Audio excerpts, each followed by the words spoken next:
muy positivo, diría yo. Si hay un término es que Roberto, digamos, con su enorme experiencia, y eso indudablemente, eso no hay ninguna duda, el tipo que más conoce el tema del Mercosur y todos los procesos de integración, y siempre ha tenido una característica que ha sido muy crítico, como debe ser un intelectual, nunca se casó con nadie, y eso le ha permitido, obviamente, algunos sinsabores, pero sobre todo ha dado rigurosidad en sus análisis, y bueno, y eso tiene un valor muy grande sobre todo, digamos, en nuestro ambiente, ¿no?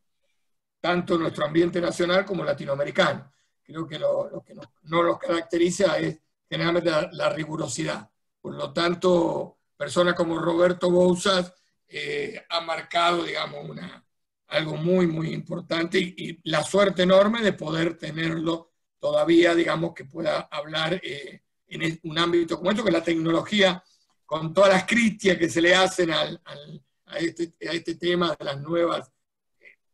Yo les digo a ustedes, chicos, la mayoría que están acá escuchándome, esto está para quedarse. Así que al que no le gusta, lo lamento, porque esto está para quedarse.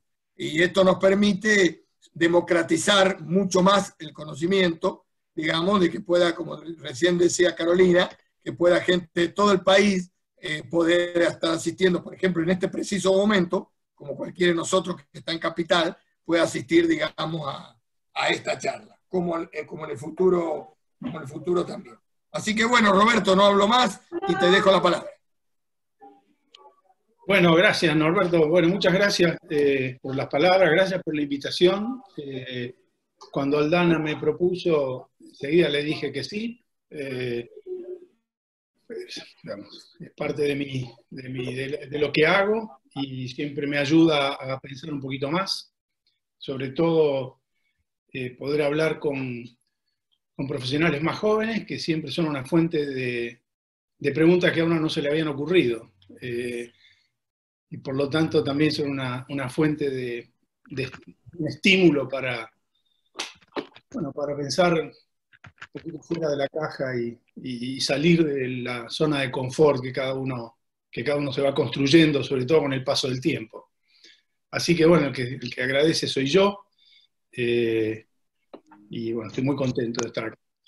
Bueno, lo que yo preparé es una presentación un poco sobre la base de algo que hicimos hace un par de semanas en el Departamento de Ciencias Sociales en la Universidad de San Andrés, que hicimos 3 presentaciones, Federico Merque, Andrea Elsner y yo mismo, un poco en base a esa presentación que hice en ese momento, le di algunas vueltas, como por suerte pude pensar algunas cositas adicionales para no repetir exactamente lo mismo, de forma tal que eso es lo que quiero compartir con ustedes. No voy a ser demasiado, por lo menos eso es lo que me propongo, no voy a ser demasiado extenso, voy a tratar de marcar algunos puntos y luego quedamos abiertos para un intercambio que creo que es lo más interesante de este mecanismo, ¿no? Digo, de lo que no hay duda es que la pandemia ha sido, a pesar de que había muchas amenazas sobre los riesgos de que una eventual pandemia en algún momento nos golpeara, el hecho es que la aparición de la pandemia fue un shock tan grande, tan repentino, que ha provocado una invitación a reflexionar de manera generalizada sobre lo que viene después de la pandemia. Y eso va desde el plano personal, ¿no? Si cada uno de nosotros está pensando qué va a pasar el día de mañana, o dentro de 2 meses, o dentro de 6 meses, cómo va a estar organizada su vida, en el plano familiar, en el plano nacional y en el plano global, obviamente.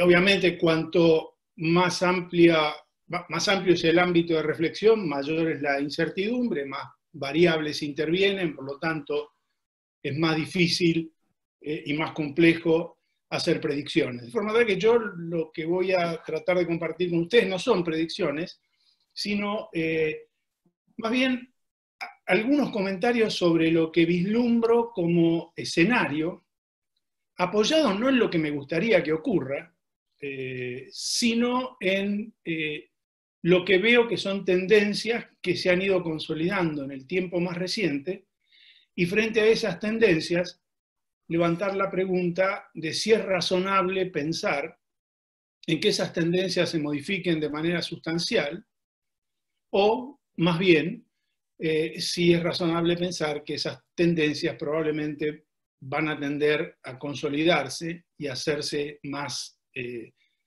marcadas.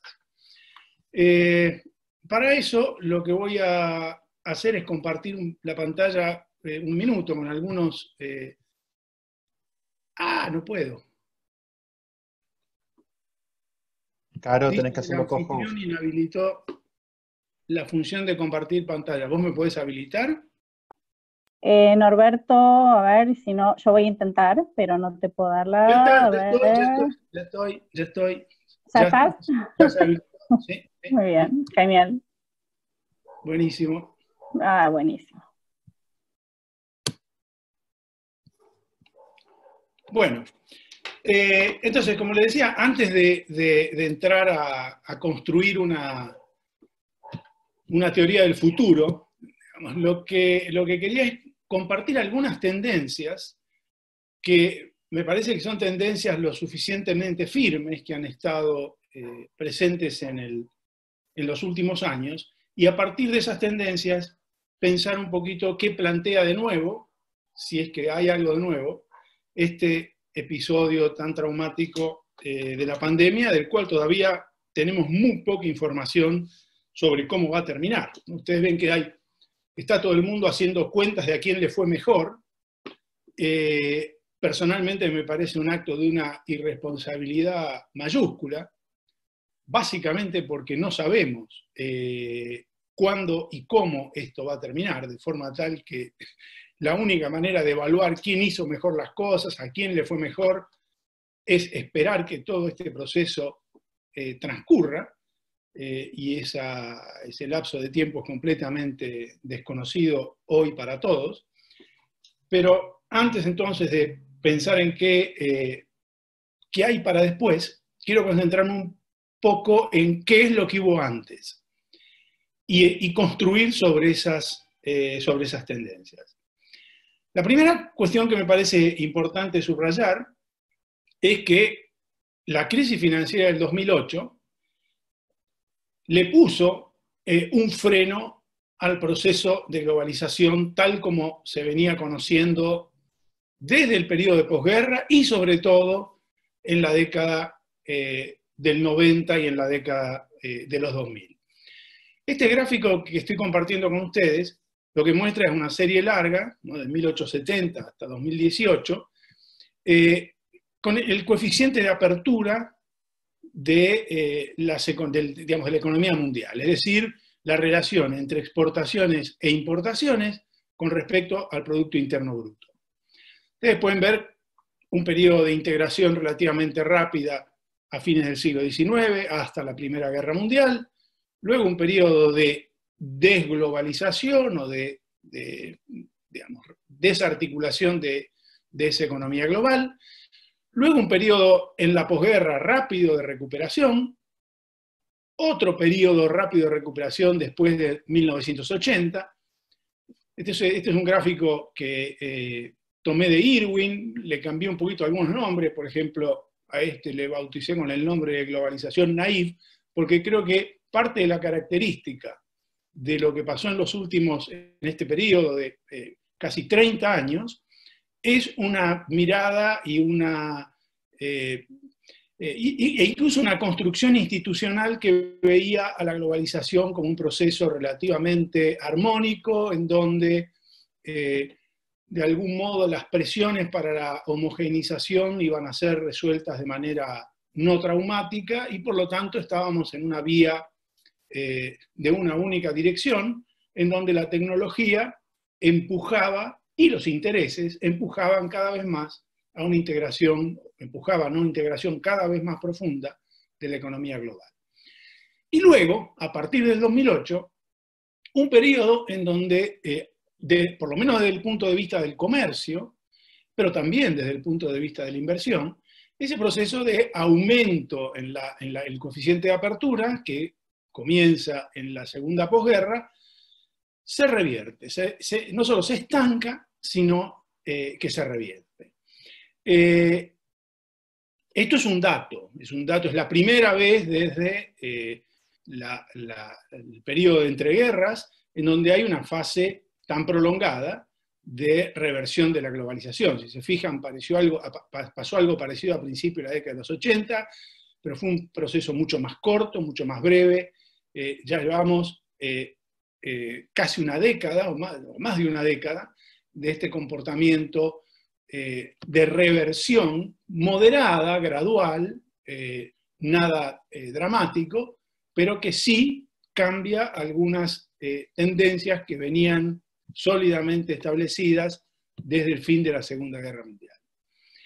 Este gráfico muestra algo parecido en una perspectiva un poquito más corta, de 1990 hasta proyecciones para el año 2020, donde básicamente la línea roja indica la tasa de crecimiento del PIB y la línea azul la tasa de crecimiento del volumen de comercio, o sea, la producción real y el volumen de comercio. Si ustedes miran hasta 2008, de manera prácticamente sistemática, con la única excepción del año 2001, de manera sistemática siempre el volumen de comercio había crecido más rápido que el volumen de producción, que la producción real. Y eso claramente era un indicador de creciente interdependencia, un indicador de globalización. Las economías se vinculaban cada vez de manera más intensa a través de los flujos de bienes y servicios, y el crecimiento de los flujos de bienes y servicios era más rápido que el crecimiento de la producción, lo cual obviamente se reflejaba en lo que vimos en el gráfico anterior, un aumento en el coeficiente de apertura. De nuevo, eso cambia abruptamente en los últimos 10 años. Básicamente, la tasa de crecimiento del volumen de comercio se aproxima e incluso cae por debajo de la tasa de crecimiento de la producción. Estos rombitos marcan la elasticidad del comercio a la producción. Fíjese que son mayores a 1 y mayores a 2, incluso durante el periodo previo al 2008, y luego caen de manera significativa. Si excluimos la recuperación del año 2010, en donde hubo un salto producto de la caída que había habido los 2 años anteriores, básicamente el promedio en los últimos 10 años está alrededor del 1% de crecimiento anual del volumen de comercio. Es decir, un crecimiento que se ha lentificado y que es de algún modo otra cara del proceso de reversión o enlentecimiento de este proceso de globalización. Entonces, es una primera tendencia que está ahí, es visible, era visible antes de la pandemia, no la veía el que no quería. Esto no representa ninguna novedad, pero ya tenemos ahí una historia que tiene un buen tiempo de maduración. Una segunda tendencia es que también, como parte de las consecuencias de la crisis del 2008, otra consecuencia que también está claramente consolidada es que el aumento en la protección que generó la crisis del 2008 en la mayor parte de los países, e incluso en los países industrializados, fue un fenómeno que no se revirtió a la salida de la recuperación, sino que se mantuvo a lo largo del tiempo. Este gráfico lo que muestra es la evolución de todos los instrumentos de protección desde 2009 en adelante, en términos acumulativos, y luego desagrega en distintos tipos de medidas, ¿no? Y claramente, si ustedes se fijan, hay una tendencia acumulativa, es decir, hay una histéresis en el proceso en la protección, que también es un comportamiento que está asentado desde hace una década. Esa protección, además, que obviamente es un mecanismo de desvinculación, si se quiere, o de, digamos, bloquear el vínculo entre la economía nacional y el resto del mundo. Esa protección tiene además una característica particular, que es que el tipo de instrumentos que se usa para proteger no son los instrumentos tradicionales de los aranceles o las restricciones cuantitativas. En ese sentido, la OMC fue bastante efectiva. Hubieron pocos episodios de aumentos unilaterales de la protección arancelaria, pero sí hubieran medidas de intervención de carácter no convencional o no fronterizo o pararancelario, como restricciones a las exportaciones, subsidios a la exportación, subsidios a actividades que compiten con las importaciones, un uso más agresivo de la legislación de defensa comercial, del antidumping y la legislación de derechos compensatorios. Es decir, la protección no solo aumentó, sino que aumentó con un formato especialmente complicado de tratar. Complicado de tratar, primero, porque se trata de medidas menos transparentes. Segundo, porque se trata de medidas que están menos disciplinadas por los acuerdos internacionales. Y en donde hay disciplinas, las disciplinas son más ambiguas. De forma tal que es como que se tapó una olla de presión, que eran los aranceles, y la presión, digamos, explotó por otro canal, que es esta protección no fronteriza. Si ustedes recuerdan, ustedes eran muy jóvenes todos, pero una de las respuestas inmediatas a la crisis del 2008, probablemente inevitable, fueron grandes paquetes de subsidios, de intervención fiscal en los mercados para rescatar empresas. Bueno, claramente esto era necesario para evitar la quiebra de muchas empresas del sector industrial, pero al mismo tiempo es, digamos, desde el punto de vista de la política comercial, es una medida que tiene externalidades sobre terceros, afecta al resto del mundo, sobre todo porque no hay disciplinas acordadas sobre cómo tratar los subsidios internos, ¿no? Simplemente hay algunas disciplinas sobre cómo defenderse de los subsidios internos, pero no, digamos, iniciativas de armonización de la política de subsidios. Una excepción es la Unión Europea, que obviamente sí tiene un régimen interno que disciplina los subsidios nacionales, pero incluso durante ese periodo, la Unión Europea, la Comisión, tuvo que flexibilizar muchísimo los criterios para declarar los subsidios compatibles con el mercado único. Entonces es una segunda tendencia importante que también está sentada, el aumento en la protección, y el aumento en la protección a través de instrumentos menos transparentes, menos disciplinados internacionalmente y más complejos de regular. Una tercera tendencia, previa también a la pandemia, son los cambios muy notables que se han venido produciendo en el balance del poder económico a nivel global.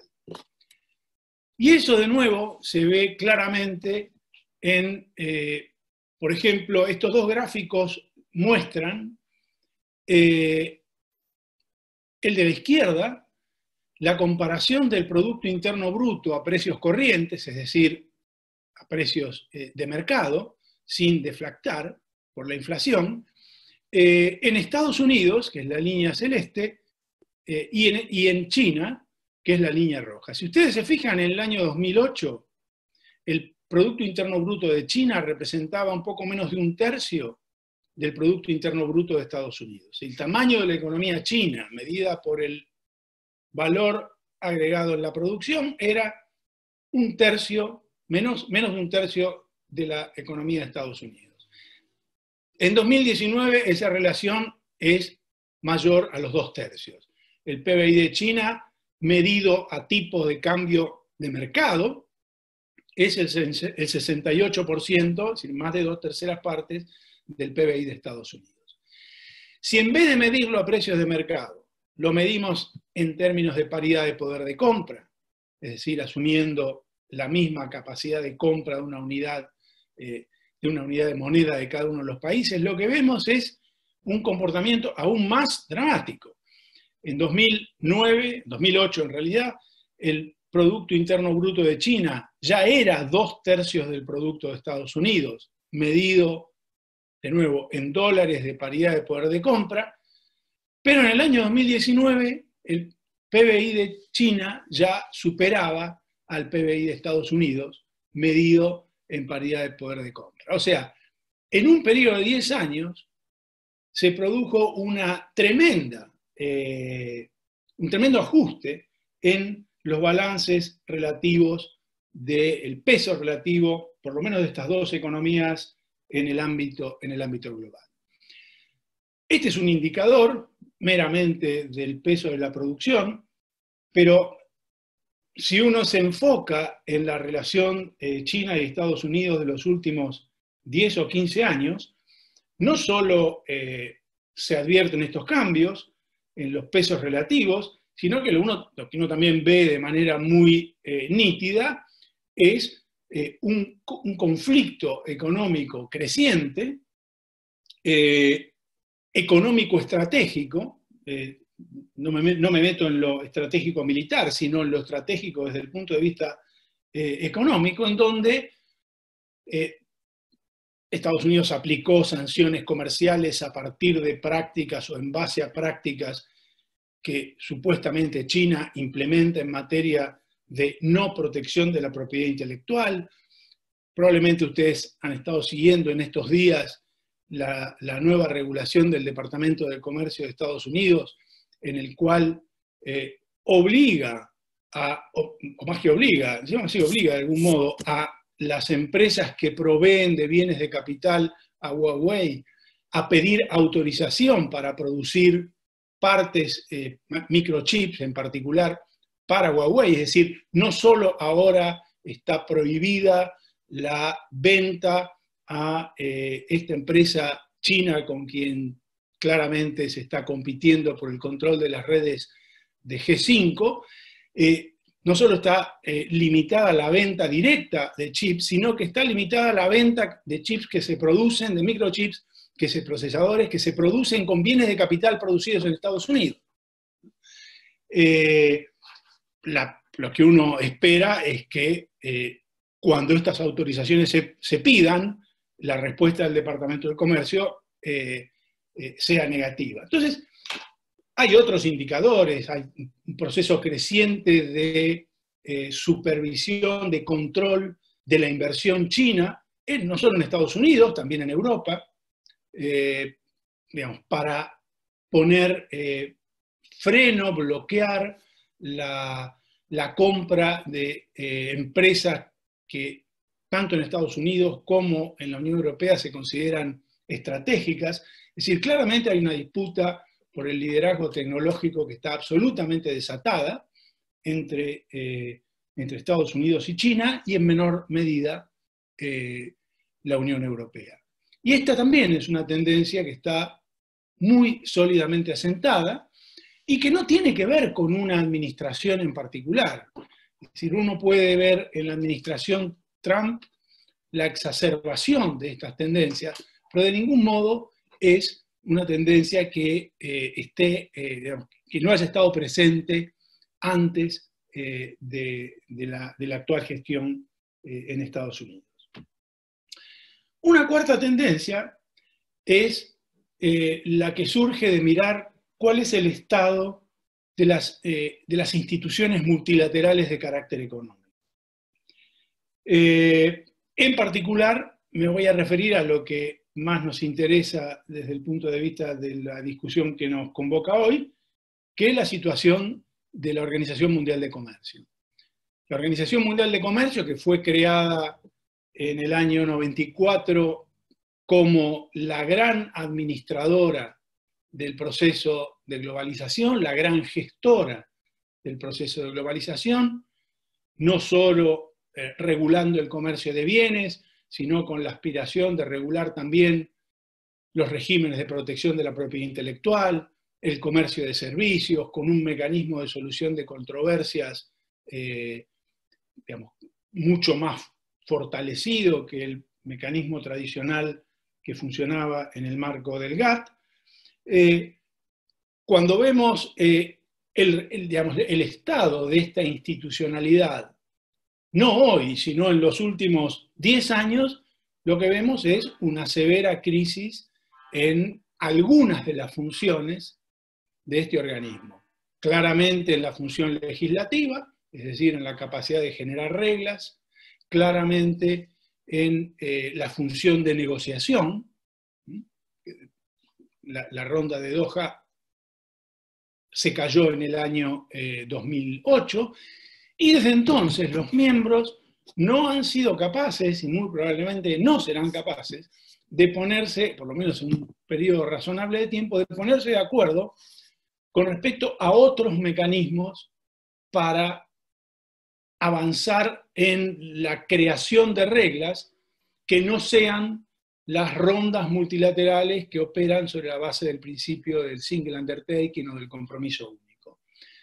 De forma tal que cuando miramos el régimen de comercio internacional, lo que vemos es una institución que había sido creada con la expectativa de ser la gran administradora del proceso de integración económica global, que está claramente con problemas de gestión en alguna de sus funciones fundamentales.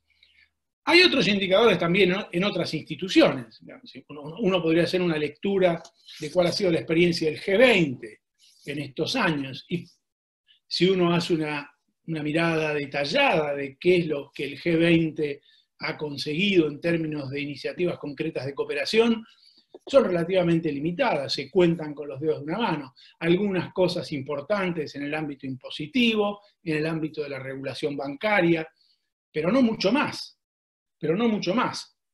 Ni hablar en el ámbito de las políticas ambientales y del cambio climático, en donde se pasó de un régimen como el régimen del protocolo de Kioto, en donde había al menos compromisos obligatorios de reducción de las emisiones, que ciertamente no se cumplieron, a un régimen como el de la Convención de París, mucho más laxo, en donde en definitiva son los países los que terminan haciendo compromisos unilaterales de aquellos que efectivamente creen que pueden hacer. O sea que si miramos la institucionalidad económica, lo que vemos es una institucionalidad debilitada, de nuevo, no como consecuencia de la pandemia, sino como consecuencia de un proceso de crecientes dificultades para gestionar este orden económico integrado.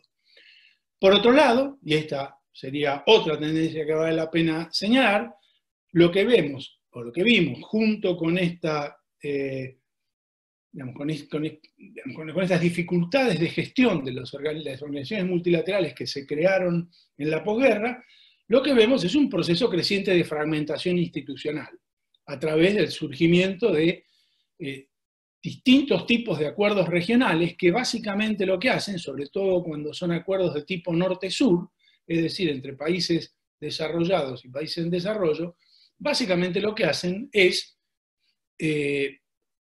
definir reglas para, reglas para campos, para ámbitos que no están suficientemente reglados en el ámbito multilateral. Es decir, todos los acuerdos preferenciales, regionales, que se han firmado en los últimos 15 años son básicamente acuerdos que incorporan compromisos, cláusulas, reglas, principios que van mucho más allá de lo que fue pactado en la Ronda Uruguay, entre otras razones, porque la Ronda Uruguay ya terminó hace 25 años. Es decir, la propia agenda que se negoció en ese momento es una agenda que ya en cierto modo está desfasada de los temas de actualidad.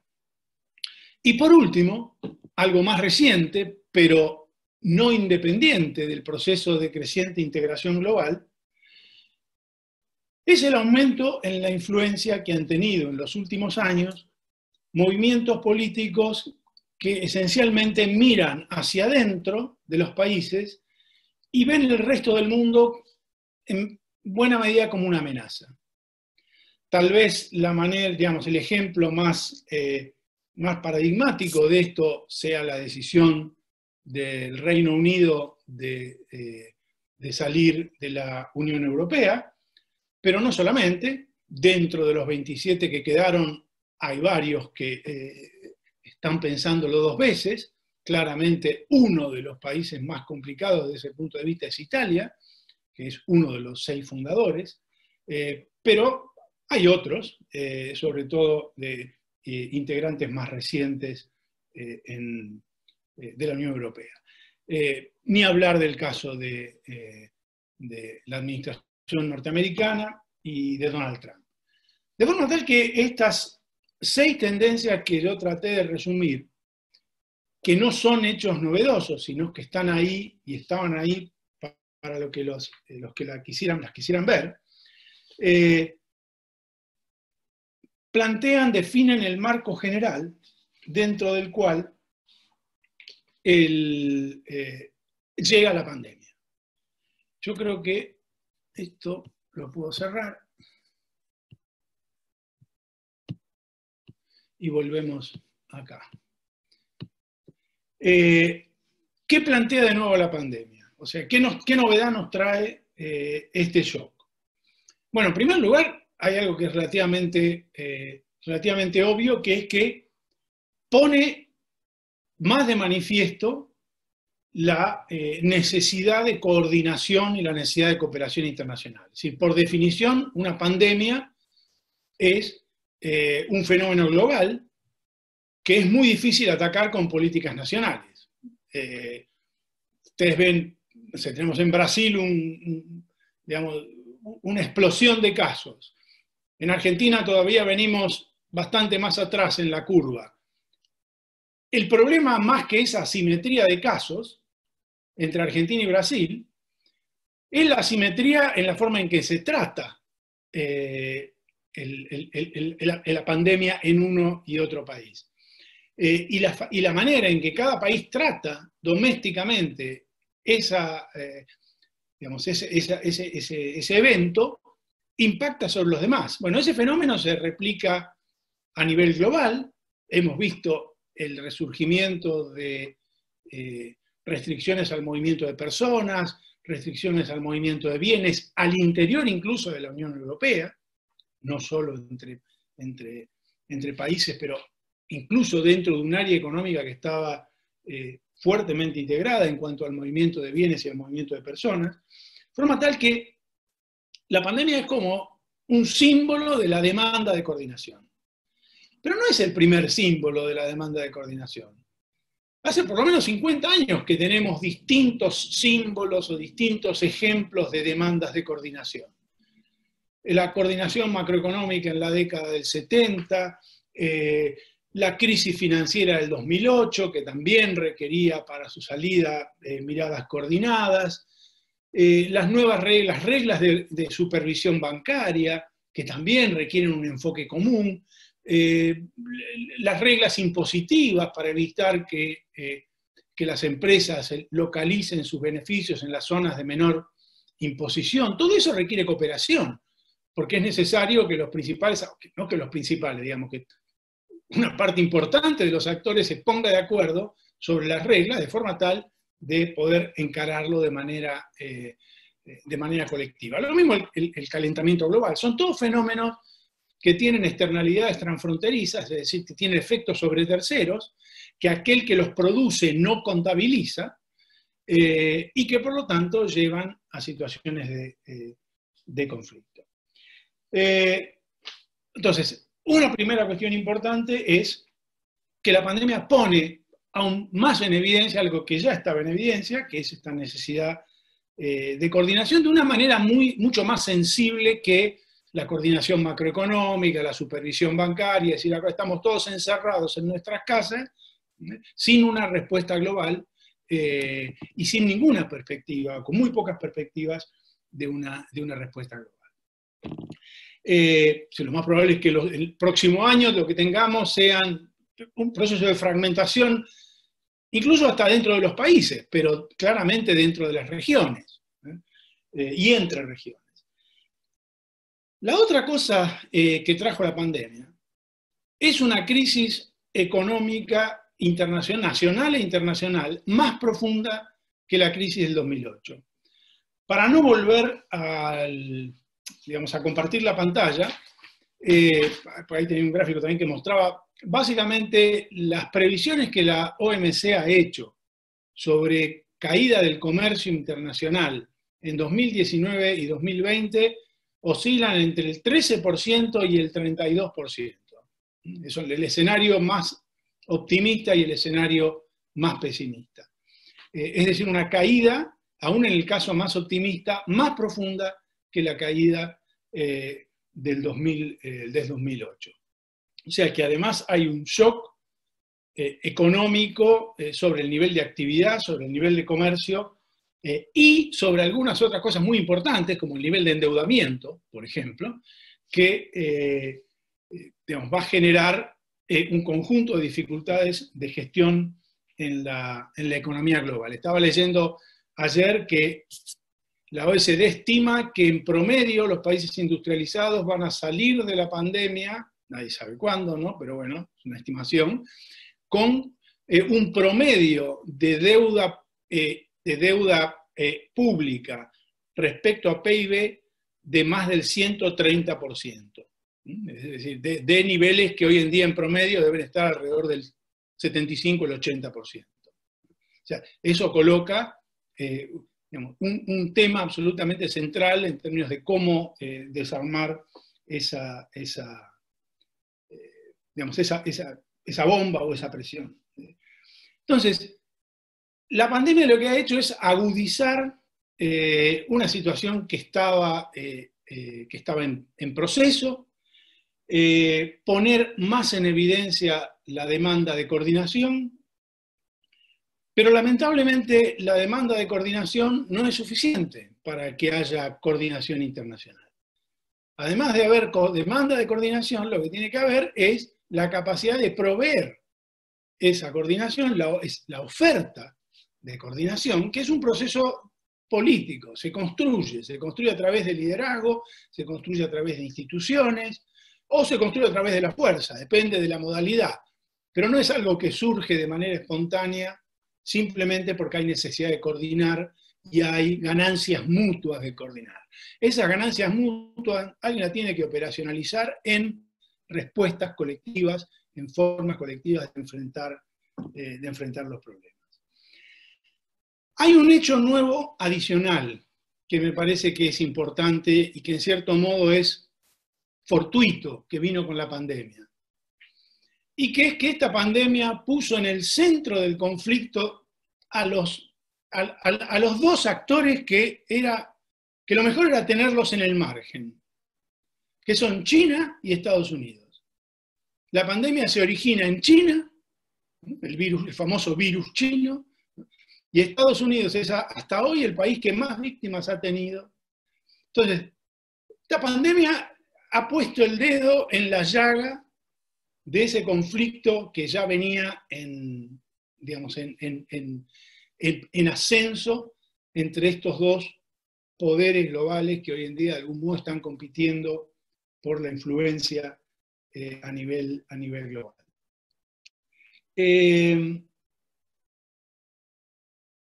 ¿Esto anticipa una guerra, el fin de la globalización? Mi interpretación es que no. Creo que hay una serie de razones que uno podría dar por qué probablemente no, o muy probablemente no. Es imposible negar por completo esa posibilidad, porque existen los errores, existen los tontos, existen muchas cosas que pueden llevar a un resultado peor del anticipado. Pero creo que el escenario más probable y más previsible, en función de lo que venía ocurriendo y de lo que la pandemia puso encima de lo que venía ocurriendo, es una continuación de este proceso de retracción de los estados nacionales hacia sí mismos. Es decir, esta vuelta hacia adentro a través de distintos mecanismos, en un proceso que va a ser obviamente conflictivo, porque la vuelta hacia adentro tiene efectos negativos sobre los demás. Por lo tanto, esos efectos negativos de algún modo va a ser necesario administrar. ¿Es esto necesariamente malo? No sé, yo pondría un gran signo de interrogación respecto a si esto es necesariamente malo. ¿Y por qué pondría un signo de interrogación? Primero porque creo que de algún modo se vivió entre 1980 y 2008 un periodo de fantasía respecto a lo que el proceso de globalización era y lo que podía ofrecer. Si la idea de que un mundo más homogéneo, un mundo más integrado, un mundo con menos conflictos, y lo que ha mostrado este proceso de integración que se ha producido en las últimas décadas es que, lejos de producir un mundo más homogéneo y un mundo más integrado, en realidad ha aumentado notablemente desigualdades al interior de los países, ha generado tensiones mayores que las que se preveían originalmente, y al mismo tiempo eso no se ha acompañado de, digamos, un upgrading institucional que permita gobernar interna y globalmente las tensiones que han acompañado este proceso. De forma tal que yo, si tengo que sugerir un escenario, creo que es más de lo mismo, mucha incertidumbre. La verdad que lo que estoy diciendo son casi lugares comunes, pero espero que todo lo que dije antes sea un poquito menos lugar común. Pero no necesariamente algo que es desde un punto de vista normativo malo, porque, digamos, esta idea de la globalización naive, sin poder acompañarla con instituciones que la gestionen de manera razonable, creo que tampoco tenía demasiado futuro. Hay una serie de trabajos interesantes que están haciendo algunos intelectuales. Hay una comisión que se armó en Brookings, en Washington, no sé si alguien ha visto esos materiales sobre la relación entre China y Estados Unidos, en donde básicamente lo que esa comisión trata de encontrar es una manera en la cual estos dos países puedan convivir sin digamos, una fractura en el vínculo, manteniendo sus diferencias domésticas. Porque esta es otra característica central del momento actual. No se trata simplemente de una disputa de poder entre una potencia en ascenso y una potencia en declinación. Se trata de algún modo también de una competencia entre dos modelos de organización de la relación entre Estado y economía, sociedad y Estado, profundamente diferentes. Y a menos que uno piense que esas diferencias se van a poder resolver por algún pase de magia o por alguna superioridad institucional de alguno de los dos formatos, lo más probable es que tengamos que acostumbrarnos a convivir con esos dos modelos profundamente diferentes, necesariamente en un marco de tensión y de conflicto, que ojalá se pueda administrar de manera civilizada. Bueno, esto básicamente es lo que tenía preparado para compartir con ustedes, así que ahora me extendí más de lo que pensaba, pero estoy para contestar todas las preguntas que pueda contestar. Súper interesante, Roberto, muchas gracias. Yo soy una ignorante absoluta de lo que tiene que ver con la economía. Siempre me costó mucho entender el mundo de la economía, así que digo esto para atajarme antes de hacerte la primera pregunta, porque veo que no hay todavía ninguna mano levantada. se me ocurría pensar, mientras vos hablabas, en el banco de desarrollo creado por los BRICS. Yo no sé si esta iniciativa sigue vigente o no, por eso digo lo de la ignorancia sobre todo, y en caso de que siga vigente, si vos crees que puede tener un rol en lo que quede de la pandemia, quién sabe cuándo vaya a terminar, o incluso en una potencial reconstrucción de la post-pandemia. Mira, la verdad que el grupo de los BRICS es un grupo lo suficientemente heterogéneo como para pensar que pueda tener un rol determinante en la gestación de un nuevo orden internacional. Es decir, hoy en particular, además,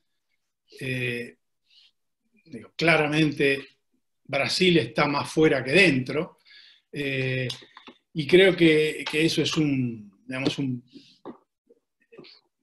creo que es un agrupamiento, un buen ejercicio diplomático, pero de ahí a que pueda transformarse en un instrumento para modelar el sistema internacional, me parece improbable. Con respecto al banco en particular, yo creo que China básicamente lo que ha tomado es la decisión de invertir muchos recursos en algunas regiones, claramente en África, claramente en Asia Central, en el Road Belt Initiative, ¿no? en la comunicación con el mercado europeo. En ese contexto, tirar algunos miles de millones de dólares al Banco de Desarrollo de los BRICS me parece que no es una movida demasiado arriesgada para los chinos, pero claramente me parece que los ojos están puestos y los recursos están puestos en otro lado. Si vos te fijás incluso en la relación, no solo Brasil hoy en día está más afuera que adentro, sino que incluso en la relación con otro actor clave de los BRICS, que es Sudáfrica también. Yo no conozco mucho de la política exterior china realmente, no conozco mucho, no conozco nada, pero la impresión que tengo, superficial, es que entre Sudáfrica y China también debe haber mucho conflicto potencial en relación al rol de China en África y al rol de Sudáfrica en África. Cuando uno piensa en India y en Rusia como las otras patas y la relación que hay entre esos dos países y China, también, digamos, es una buena idea que se le ocurrió, por otra parte, a un banco de inversión, la de los BRICS, pero me parece que la capacidad realmente de armar una coalición con capacidad propositiva es bastante limitada. Buenísimo. Agustín, estás para preguntar por ahí. Sí, Roberto, bueno, buenas tardes. Primero, nada, agradecerte por estar acá. Me pareció súper, súper interesante todo lo que me comentabas. Aparte, yo lo leí a usted en mis clases de Economía Internacional, así que realmente me parece muy interesante. Lo que le quería preguntar, y volviendo a lo que decía Carolina respecto de China, es tanto cuando fue la crisis asiática en los 90 como luego en la crisis de 2008, China tuvo, obviamente acompañado de otras instituciones internacionales, tuvo un rol fundamental en la salida de esa crisis. Lo que me gustaría preguntarle es qué tanto China puede aportar esta vez a la salida de la crisis económica post-pandemia, como fue en 2008 y en los 90, y después cómo queda parada la región, ¿no? Tanto en términos económicos como en términos de la relación entre China y los Estados Unidos. Bueno, con respecto a la primera pregunta, yo creo que hoy en día China tiene, desde el punto de vista de la contribución que China puede hacer a la recuperación económica, la impresión que tengo, bueno, no la impresión, lo que muestran los datos es que China en los últimos 10 años de algún modo se ha desacoplado. ¿En qué sentido? No en el sentido de que se ha hecho menos relevante para el resto del mundo, sino que el resto del mundo se ha hecho menos relevante para China, paradójicamente. Es decir, si uno mira, por ejemplo, estaba ahí en uno de los gráficos que tenía para mostrar, lo que representaban las exportaciones para China en 2008, más de un tercio del Producto Interno Bruto, lo que representan hoy, que eso creo que es el 13 o el 14%, si mide además las exportaciones no como valor bruto, sino en valor agregado, eso cae todavía a una cifra menor, 5% del Producto Interno Bruto. Es decir, hoy China está mucho, si bien sigue siendo obviamente un actor fundamental en la economía global, China está mucho más volcada hacia adentro de lo que estaba en la década del 90 o lo que estaba en 2008, cuando básicamente su dinamismo dependía de las exportaciones. Ese gran cambio se produjo en la respuesta que dio China a la crisis del 2008, que básicamente consistió en un gran programa de expansión de la demanda interna, de la demanda de inversión sobre todo, para compensar los efectos negativos de la crisis. Yo creo que en ese sentido, hoy en día la capacidad de arrastre de China es menor de lo que fue frente a la crisis del 2008. En otras áreas, yo creo que, y hace todo el sentido desde el punto de vista político, estratégico, que China desempeñe un rol activo en la provisión de insumos, en el fortalecimiento de las organizaciones internacionales como la Organización Mundial de la Salud, en la asesoría técnica, la asesoría médica. Me parece que ahí hay un espacio que China está tratando de ocupar, entre otras razones porque Estados Unidos lo está dejando vacante, que creo que sí abre la puerta para un rol más activo de China. Dicho esto, y de nuevo, sobre la base de mi ignorancia sobre China, porque yo no soy un experto en China, pero mi lectura como, digamos, observador externo de los desafíos que tiene una economía y una sociedad como la China, mi lectura es que si bien China no va a dejar pasar ninguna oportunidad de poder desempeñar un papel de liderazgo en el ámbito internacional, yo creo que eso, dentro de las prioridades del sistema político chino, es secundario en relación al mantenimiento del orden y el mantenimiento del sistema interno funcionando adecuadamente. Yo creo que el principal desafío, y con muy buenas razones, hasta por la cuestión de tamaño relativo, que tiene China, es cómo mantener ordenada esa casa grande, más que, digamos, hacer grandes diseños de reconstrucción del orden internacional. Y me parece que por un buen periodo, un tiempo largo hacia adelante, la prioridad de China pasa mucho más por mantener el status quo sin que se deteriore demasiado, que modificarlo radicalmente y hacer avances incrementales, por supuesto, ¿no? en las áreas geográficas, en los tópicos que son de interés o de mayor interés para China, más que una reforma integral o un rol de liderazgo, digamos, ambicioso. Pero eso es una interpretación puramente de un observador externo. En cuanto a la región, lamentablemente la región la agarra mal parada. La agarra mal parada porque, bueno, la región está fragmentada. Claramente las perspectivas de que haya alguna búsqueda de posiciones comunes está sumamente debilitada. La propia evidencia la tenemos. No hace falta pensar en América Latina, con que pensemos en el Mercosur, en el ambiente más, en el entorno más inmediato nuestro, nos damos cuenta de que este es es un espacio en donde desgraciadamente hemos perdido un montón de oportunidades que probablemente eran irrealizables, pero bueno, en algún momento creímos que estaban ahí.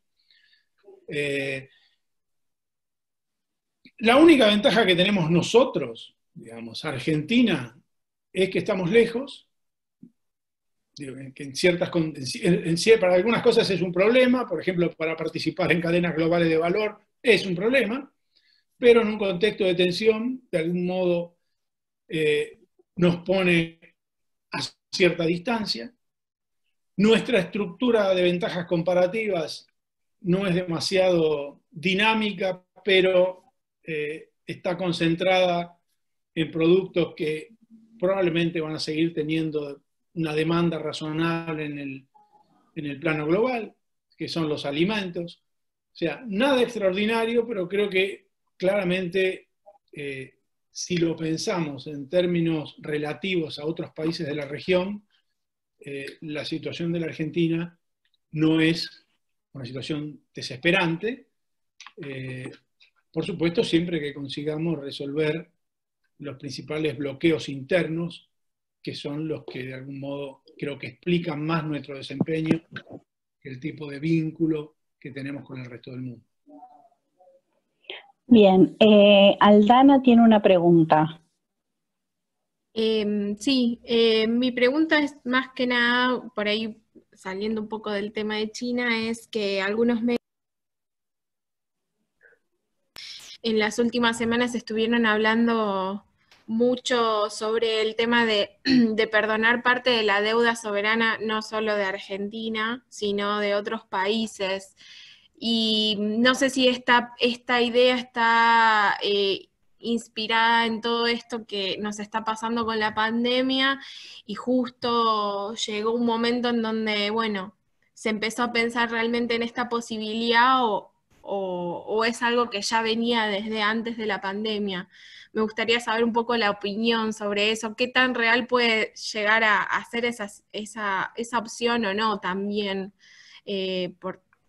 porque me parece, es difícil pensar que puede ser que se perdone una deuda de tal magnitud, por ejemplo, en la Argentina, pero quiero saber más o menos cuál es la opción real de eso. Yo creo que no sería la primera vez que hay una condonación de deuda para países de ingresos muy bajos. Sobre todo, básicamente los países que tienen ingresos, los países de ingresos muy bajos, los países muy pobres, no están endeudados en el mercado de capitales. Están endeudados con los organismos internacionales o con los bancos de financiamiento, las agencias de financiamiento de los países desarrollados. En general, los procesos de cancelación de deuda son procesos que han tenido lugar con países muy pobres que tienen el grueso de su deuda con organismos internacionales o con agencias oficiales de los países industrializados. Porque es eso, por otra parte, lo que está dentro de la potestad de los gobiernos de los países industrializados hacer, o de los organismos internacionales.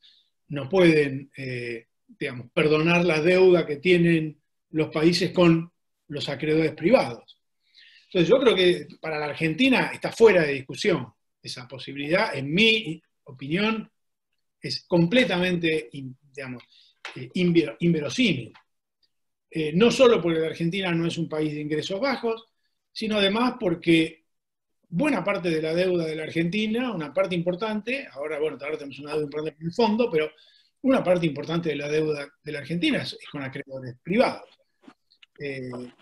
con los cuales se está en un proceso de renegociación para reducir el monto de la deuda. Pero eso es un proceso de negociación en curso, no es un perdón de la deuda, es una renegociación de los términos en los que esa deuda se paga. Con los organismos internacionales, un país del ingreso promedio de la Argentina, la mejor chance que tiene es refinanciar. Y eso con las agencias de financiamiento nacional, sí, con el llamado Club de París. Con el fondo y con los otros organismos multilaterales de crédito, la posibilidad de refinanciamiento de deudas existentes, yo te diría que es prácticamente cero. Sí es posible, disfrazar el refinanciamiento con nuevos programas, con créditos que sirvan para pagar la deuda anterior.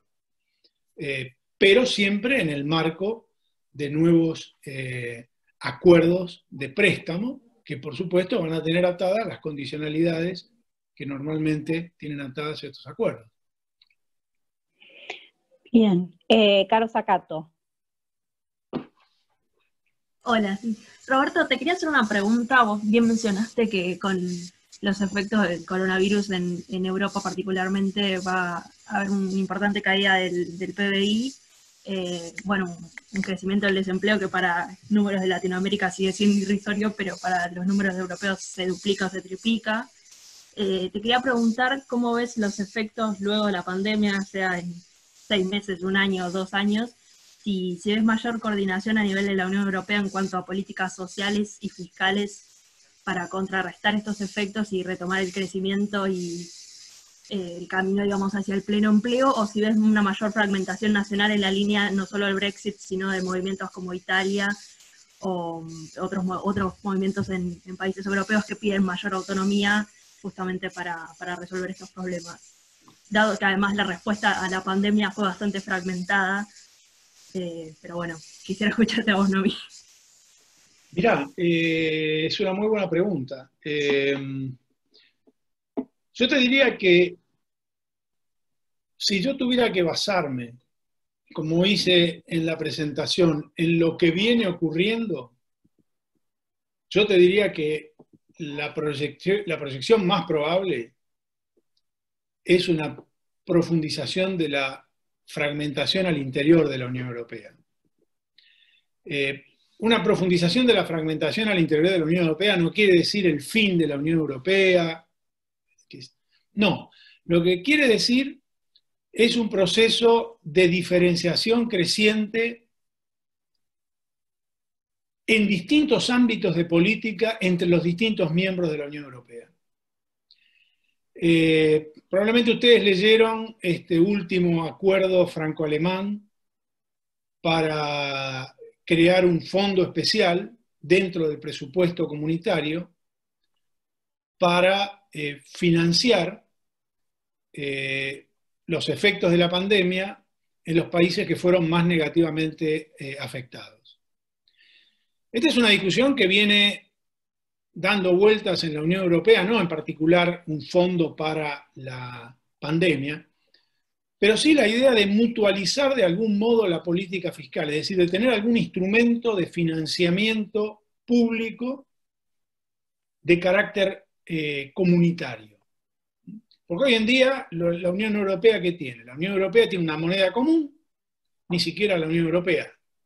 Aquellos países que son parte del sistema del euro tienen una moneda común, un banco central único, una política monetaria unificada, pero tienen políticas fiscales nacionales, armonizadas de manera más o menos laxa por algunas reglas generales de comportamiento, qué porcentaje máximo de deuda respecto del PIB se puede tener, qué porcentaje máximo de déficit respecto del PIB, por cuánto tiempo se puede tener, en fin, que además ha generado muchos problemas, sobre todo en Italia, como vos decías, porque Italia está al borde de romper, si no ha roto ya esos límites, creo que lo ha roto esos límites.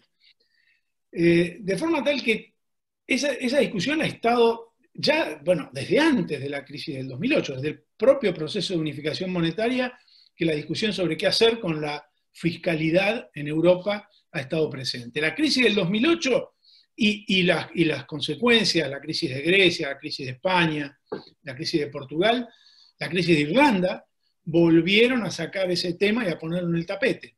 Porque el mecanismo uno de los mecanismos para enfrentar la crisis en estos países de la periferia europea era a través de la transferencia de recursos a partir de la emisión de bonos que tuvieran el respaldo de los estados colectivamente de la Unión Europea. Bueno, eso no funcionó. Esa opción no se materializó, básicamente por la resistencia de varios países. Alemania básicamente fue uno de los más no fue el único de ningún modo, pero bueno, es el que tiene más peso y el que tuvo más peso en esa decisión. Se armó un mecanismo especial para levantar fondos en el mercado de capitales y luego represtarlo, en el que participaron un subconjunto de países, ni siquiera participaron todos, y ahora esto vuelve a discutirse a raíz del tema de la pandemia. Y la fórmula de compromiso que Francia y Alemania, a la fórmula que llegaron, que implica un cambio muy importante en la posición de Alemania, es la de este fondo de 500.000 millones de euros para, digamos, que sería parte del presupuesto comunitario, sería emisión de deuda con respaldo en el presupuesto de la comunidad, no con respaldo de los fiscos nacionales, sino del presupuesto de la comunidad, es decir, de las contribuciones que los países se comprometen a hacer en la programación presupuestaria de la Unión Europea, que son por ciclos de 7 años, y que comienza un nuevo ciclo el año que viene. Pero no sé si han estado siguiendo la prensa, eso ya despertó la resistencia de Dinamarca, Austria, Holanda y algún otro país que ahora no me acuerdo, otro nórdico que no me acuerdo, no sé si Suecia, creo que Suecia, que son países que se resisten fuertemente a cualquier estrategia que implique algún grado de socialización de la responsabilidad por lo que le pasa a los países que les va peor. Esta mirada de que los países mediterráneos son países indisciplinados, que en realidad gastan a cuenta de lo que eventualmente van a poner los socios más frugales. Y ese debate está ahí muy vivo, siendo que la opción que se escogió no es una opción de emitir deuda comunitaria, sino, digamos, no son bonos que se van a poner en el mercado con el respaldo del conjunto de los estados nacionales. Son bonos que se van a poner en el mercado con el respaldo del presupuesto de la comunidad. Esto ya se había hecho en la década del 70 con recursos mucho más pequeños. O sea, este no es un paso menor, pero aún no siendo, digamos, el paso mayor posible, ya está generando una serie de resistencias en algunos países muy importantes. Y por otro lado, tenés a los beneficiarios como Italia o como España, que están pidiendo que los recursos que se les hagan llegar sean grants, sean donaciones, no sean préstamos. Y dentro del mecanismo se está discutiendo muy ácidamente, no con los recalcitrantes, sino entre la Comisión, Francia y Alemania, si crear alguna fórmula combinada de préstamos más loans, más donaciones, o directamente hacer todas donaciones o hacer todos préstamos. Lo cual es un tema, digamos, una decisión fundamental, porque si son préstamos para Italia, por ejemplo, implica un enorme deterioro de su relación de deuda a Producto Bruto, que ya es muy mala.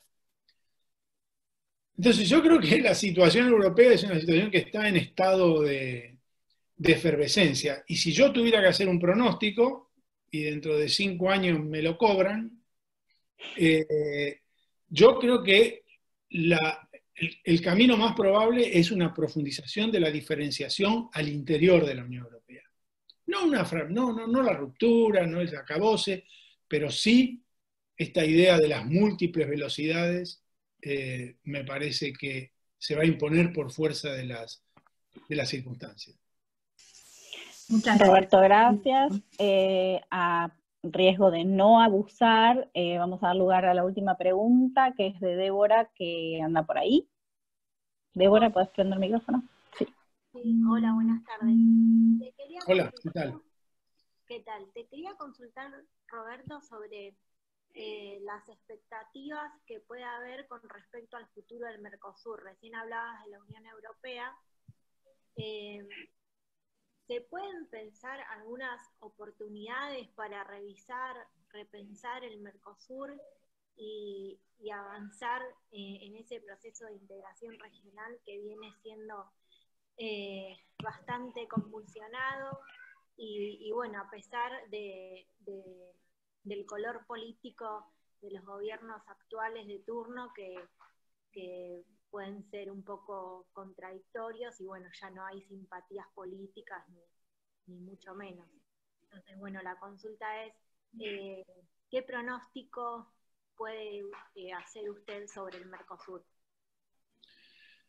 Mira, lamentablemente yo vengo, digamos, siendo bastante pesimista sobre el futuro del Mercosur hace bastante tiempo. Cuando digo pesimista sobre el futuro del Mercosur, digo ¿qué? Digo pesimista sobre el proyecto de construcción de una unión aduanera, no, lo pongo en esos términos.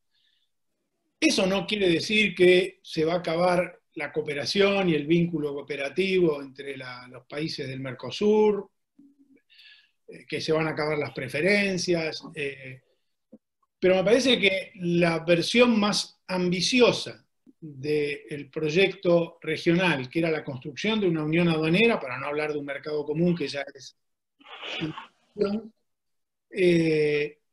es algo que está, digamos, en terapia intensiva hace 25 años. O sea, cuando uno mira los incentivos para profundizar ese proceso, más allá de las diferencias políticas que existen hoy en día, lo que ve de nuevo es que esos incentivos son bastante modestos y que la manera de transformar los incentivos que hay efectivamente en mecanismos para promover una articulación más profunda, simplemente no están ahí. Es decir, no hay el liderazgo que sería necesario, pero no hay por una razón estructural, no porque no se le ocurre a nadie. No hay porque el país que lógicamente debería ser, por una cuestión de tamaño relativo, el que condujera el proceso, que es Brasil, tiene tal nivel de desigualdad interna, de problemas internos, de dimensión continental, que obviamente tiene muchas restricciones para desempeñar ese papel de manera eficaz, ese liderazgo tanto material como simbólico. Yo creo que esa es una limitación. Hay otras limitaciones, ¿no? La bajísima interdependencia, que tiene que ver además con los patrones de especialización, es otro dato estructural, no es un producto de la decisión de nadie. De forma tal que yo creo que en el caso del Mercosur, digamos, la opción más positiva es el control del daño, más que, digamos, la profundización o la recreación de un proyecto ambicioso. Esto es algo que no lo digo ahora, por eso digo hace mucho tiempo que dejé de escribir sobre el Mercosur. El otro día hice un artículo que ya estaba medio cansado de esto de la política comercial común, publiqué la semana pasada, pero hacía años que no escribía sobre el Mercosur, porque la verdad es que se me acabó la creatividad, no tengo nada. Bien, se entiende perfecto. Bueno, Roberto, nada, queda agradecerte de verdad la buena predisposición. En lo personal creo que ha sido súper enriquecedor, estoy segura que para los chicos también. Y bueno, nada, cualquier cosa, si no te molesta, en caso de que haya alguien que te quiera contactar, podemos pasarles tu mail, sí, por si hay alguna duda posterior. Estoy a las órdenes, gracias por la invitación de nuevo y sí, a las órdenes para lo que quieran. Cuestión de comunicarse, mi mail es público, está en la universidad. Y yo en general contesto los mails, así que. Bueno, Roberto, muchísimas gracias y bueno, que tengas una buena noche, que descanses.